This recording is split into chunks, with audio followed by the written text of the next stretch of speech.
But folks, tonight is where the rubber meets the road. Tonight is about you subduing the culture around you. And hundreds of you in this room making a difference in your house and in your school and wherever you go for Jesus Christ. And in fact, if you want to learn about that, the best place to go is to turn to the New Testament, to the book of 1 Corinthians chapter 1. In 1 Corinthians chapter 1, you have this guy, the Apostle Paul. There is probably nobody on planet Earth that was more passionate about Jesus Christ than the Apostle Paul. And he's talking to Christians. And he's giving Christians instructions. Now, I want to ask you this question. Think about this for just a second. Some of you up here this weekend have done business with God. And on Friday night, maybe last night, some of you for the first time have got really serious with Jesus Christ. And last night I invited some of you who are holding back areas of your life to turn that over to God and to basically say, God, I'm ready to be pure and I'm ready to be used by you. But let me ask you this. Once you become a Christian, what on earth is it that God leaves you on planet Earth for? I mean, if your ultimate purpose in life is to glorify God, if you were created to worship and to praise Him and to bring Him glory, then after you've given your life to Jesus Christ, why would He leave you on planet Earth? The answer to that is because He wants you to make a difference where you live. I want you to look at 1 Corinthians chapter 1. We're going to start reading at verse 26. This is the Apostle Paul talking to Christians. But by the way, these are Greek Christians that know nothing about the Old Testament and really don't know anything except for Jesus Christ has met them and He is real in their life. And this is what Paul says in 1 Corinthians chapter 1, verse 26. Brothers and sisters, consider your calling. Not many are wise from human perspective. Not many are powerful. Not many are of noble birth. Instead, God has chosen the world's foolish things to shame the wise. And God has chosen the world's weak things to shame the strong.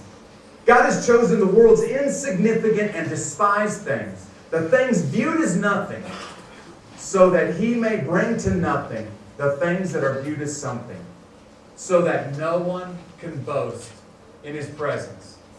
And maybe you're sitting there thinking, Jeff, are you kidding me? You're asking me to do something great for God? Jeff, you have no idea where I come from. You have no idea what I've been through. You have no idea. Well, I don't have anything to offer God. Well, that's exactly what the people of Corinth were saying to the Apostle Paul. And he is saying, you are the exact person that God is looking for. Because when He uses you, everyone around will see this must be God doing something. Because that guy isn't smart. She isn't beautiful. They don't come from a rich family. He doesn't come from power and wealth. And so the only way to explain this is because of God. Now, folks, I've been listening, I've been studying and reading what our nation says about your culture. And our nation says an awful lot about your culture. Many people will tell you that the folks in this room, that many of you are selfish, self-centered, and only care about yourself. But what I've seen last night, and what I've seen from teens for the last few years, is that can't possibly be farther from the truth. I've seen young men and women who are willing to risk it all for Jesus Christ, and I am convinced that God the Father is standing up in heaven, and He is saying, man, that is exactly what I'm talking about. That's exactly what I'm looking for from men and women who are willing to serve me. Look, there are two things that you need to know if you really, really want to change your world, if you want to subdue your world. And I'm going to ask each one of you in this room, before you leave here tonight, to become a culture warrior. The first thing you need to know if you want to be a culture warrior is that God can use your past for great and glorious things. Maybe you're saying, look, I've been through some really, really bad things in my life. Maybe you've been beat by your parents. Maybe you've been abused, molested. Maybe you've been addicted to drugs or alcohol, pornography, whatever it is.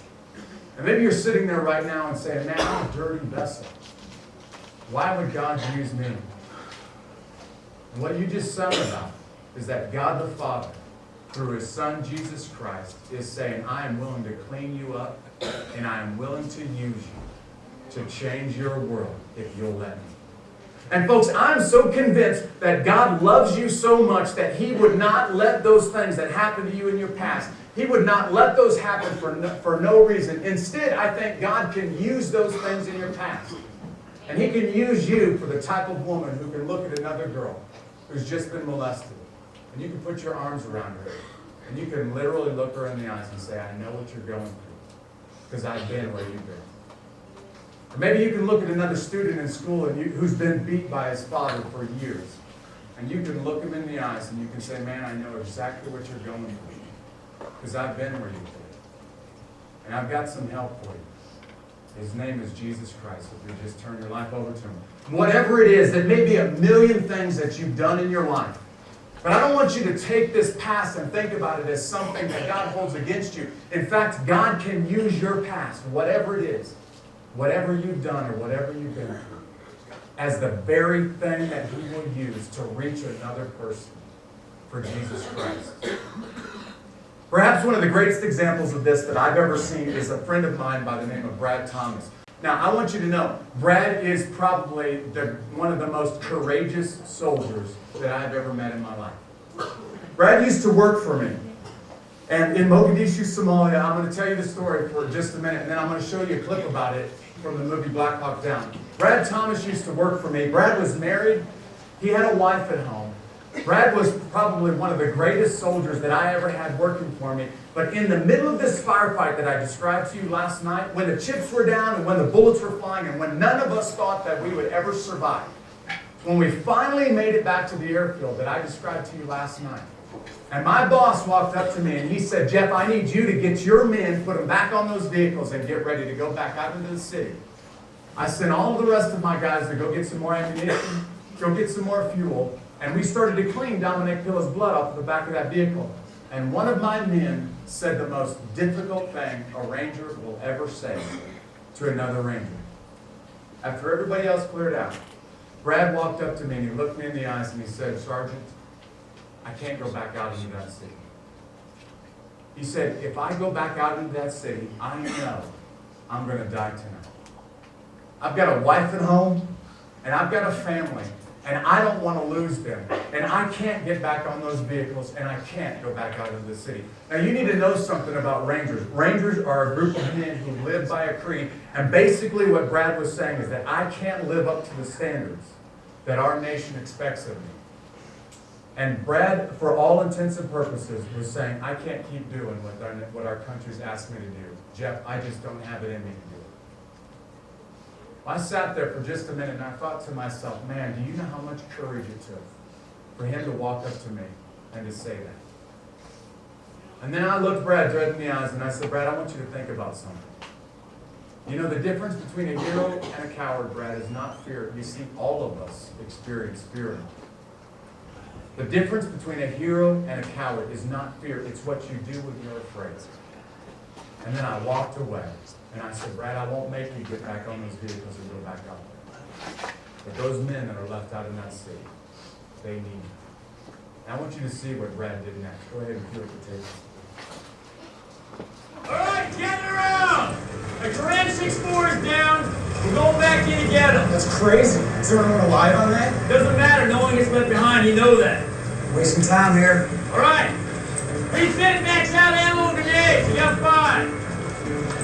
Sizemore, where the hell do you think you're going? Where you guys? Stop that gas on your done. All right. Get your cape up. Hey. Talk to me. Can't go back up there. Thomas, everyone feels the same way you do. All right? It's what you do right now that makes a difference. It's your call. Look.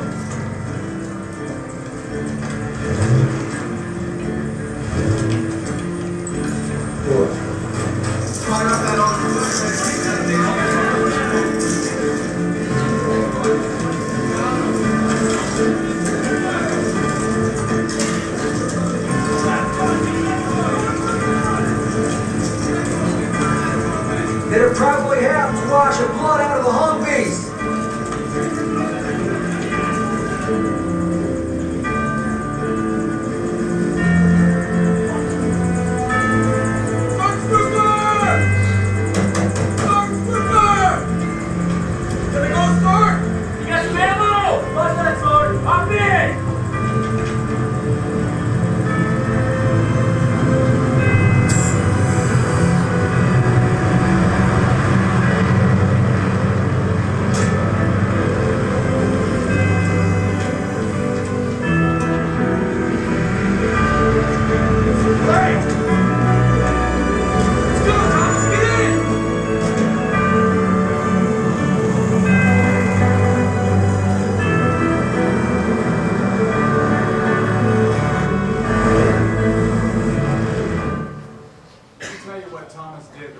that night. Thomas was, without question, one of the bravest soldiers on my vehicles the rest of that night. Every time he was confronted with the enemy, Thomas didn't flinch. Thomas came back and he was awarded for his bravery, and the last time I saw him was last spring. We crossed paths in Afghanistan, or in Iraq. Thomas left the Rangers and he joined one of the most dangerous and the most deadly special operations units in the world. He had long hair and a beard. And I said, Thomas, man, it's great to see you. And he said, look, man, I really appreciate what you said to me 13, 14 years ago in Mogadishu, Somalia. But here's what I want you to see. That moment was make or break for Brad Thomas. If he would have turned around and walked away because of fear, it would have impacted him for the rest of his life. But Thomas made a very simple decision. And that decision was to get on a vehicle and to go do his best and trust the results in God's hands. And he is today one of the most courageous soldiers that I have ever seen.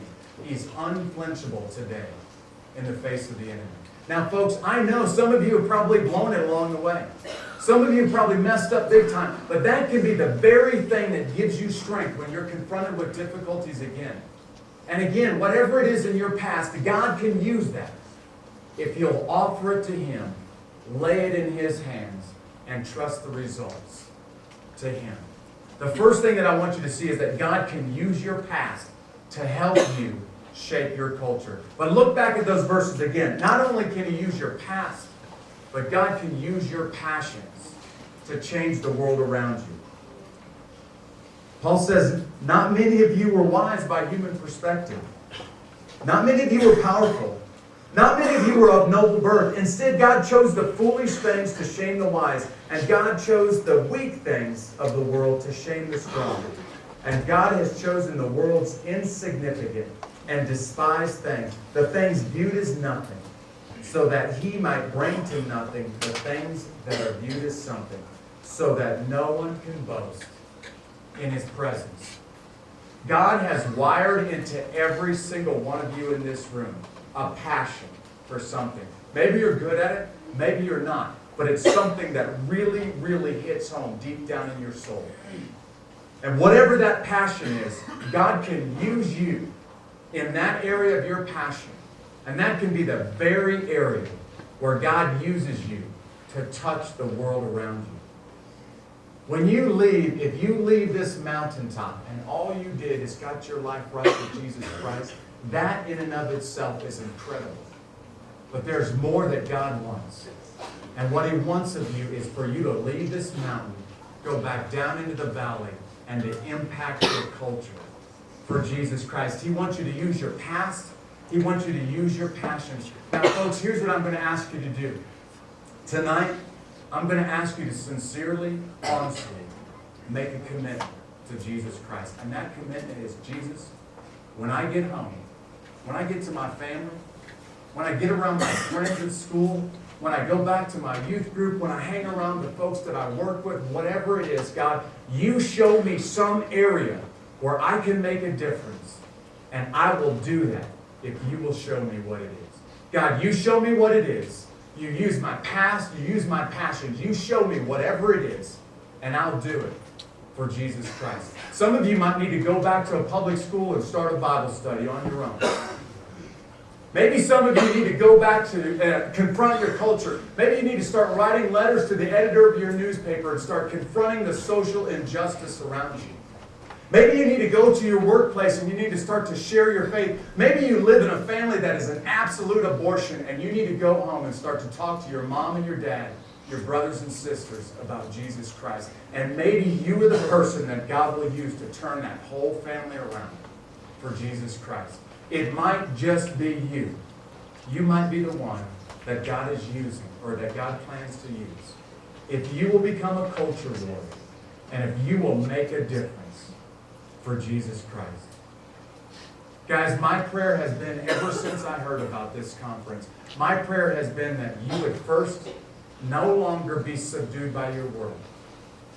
That you would secondly become subdued by God. But much, much more than that, God has laid deeply on my heart that you would leave here and over 400 people in this room would spread out all over the United States and you would start to subdue your world for Jesus Christ.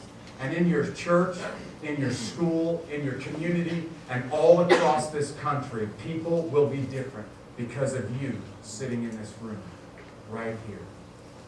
And so I'm going to unashamedly ask you right now to start to pray that the Holy Spirit of God would show you an area where you can get involved and you can make a difference. If you're sitting there like the people of Corinth saying, look, I don't have anything to offer God, you may be the very person that God is looking for. So that when folks see you, they have no possible explanation except Jesus Christ is using you and is using you to touch the world. Will you bow your heads with me for a second?